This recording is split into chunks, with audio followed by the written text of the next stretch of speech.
ఈ దానిపై కసరత్తు చేసి ముఖ్యమంత్రి దృష్టికి తీసుకుపోవడం, ముఖ్యమంత్రి సానుకూలంగా స్పందించడం, అదేవిధంగా R&B మంత్రి కోమటిరెడ్డి గారికి, ముఖ్యమంత్రి గారికి, ఉత్తమ్ కుమార్ రెడ్డి గారికి, భట్టి గారికి ధన్యవాదాలు, కృతజ్ఞతలు తెలుపుతున్నా. 285వ జయంతి సందర్భంగా ముఖ్యమంత్రి దృష్టికి కొన్ని విషయాలు తీసుకుపోయినాం.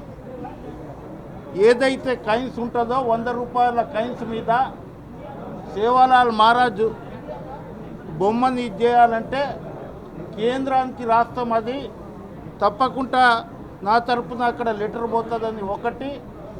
రెండవది, అసెంబ్లీలో 8వ షెడ్యూల్లో దాదాపు భారతదేశంలో 15 కోట్ల మంది బంజారాలు ఉన్నారు. 42 లక్షల మంది ఇక్కడ తెలంగాణలో ఉన్నారు.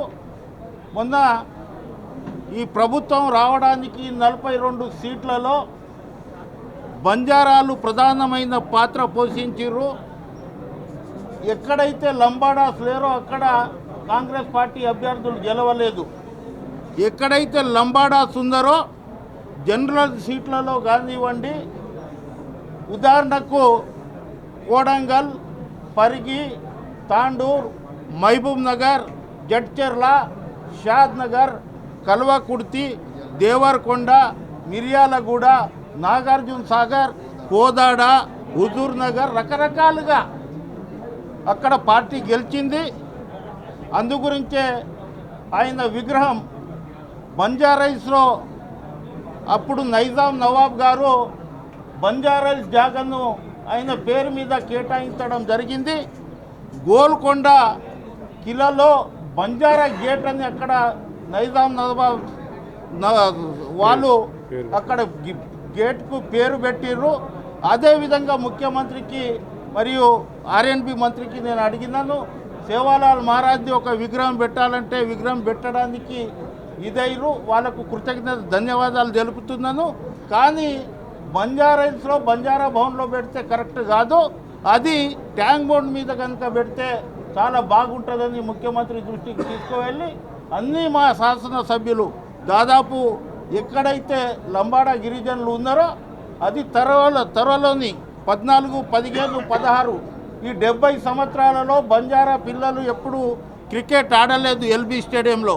అది గిట్ట LB స్టేడియంలో సేవాలాల్ క్రికెట్ టోర్నమెంట్ అని ₹1,00,000 మొదటి బహుమతి అని, 50,000 సెకండ్ బహుమతి అని 16, 17 టీములు రాష్ట్రాలలోకించి వస్తుంది. ముఖ్యమంత్రి ఆ స్టేడియం ఇప్పించడం, రకరకాలుగా మాకు సాయం చేయడం చాలా ఇది ఉంది. ఆ రోజులలో ₹1 కోటి ఇస్తున్నారు. ₹1 కోటి సరిపోతలేదు. 29 జిల్లాలు, కానీ ఇప్పుడు 29 జిల్లాలు ఆ రోజు ₹1 కోటి ఇచ్చినప్పుడు 10 జిల్లాలకే ఒక్కొక్క జిల్లాకు ₹10 లక్షలు ఇచ్చారు. కానీ ఇప్పుడు ఆ దానికి కొంత పెంచాలంటే మనకు ముఖ్యమంత్రి సానుకూలంగానే ఉన్నాడు. అదేవిధంగా ఫైనాన్స్ మినిస్టర్ని ఒకసారి కలవమన్నాడు. ఈ బృందం మొత్తం ఫైనాన్స్ మినిస్టర్ దృష్టికి తీసుకుపోతాము. రెండవది, ముఖ్యమంత్రి గారికి, మంత్రులందరికీ, శాసనసభ్యులందరికీ, గిరిజన శాసనసభ్యులందరికీ ఎన్నో రోజుల నుంచి మా కోరిక ఉండే ఆప్షనల్ హాలిడే, మేము హాలిడే అడిగినాము, ఒక తోవబడ్డది. ఆప్షనల్ హాలిడే ఇచ్చినందుకు కాంగ్రెస్ పార్టీ ప్రభుత్వానికి గిరిజనుల పక్షాన ధన్యవాదాలు తెలుపుతున్నాను. మరియు ఏదైతే ఉంటుందో అది సేవాలాల్ మహారాజ్ది గిట్ట ఒక పోస్టల్ ఫోటోని గిట్ట విడుదల చేయాలంటే అది గిట్ట కేంద్రానికి రాస్తామనే పద్ధతిలో చెప్పడం జరిగింది. ముఖ్యమంత్రి గారికి మరియు కోమటిరెడ్డి వెంకటరెడ్డి R&B మినిస్టర్ గారికి, ఇరిగేషన్ మంత్రి గారికి, మా శాసనసభ్యులు నాతోటి ఉండి కృషి చేసినందుకు బంజారా తరపున మరియు సేవాలాల్ మహారాజ్ ఏదైతే జయంతి ఉత్సవాల కమిటీ తరపున వారికి ధన్యవాదాలు తెలుపుతున్నాను.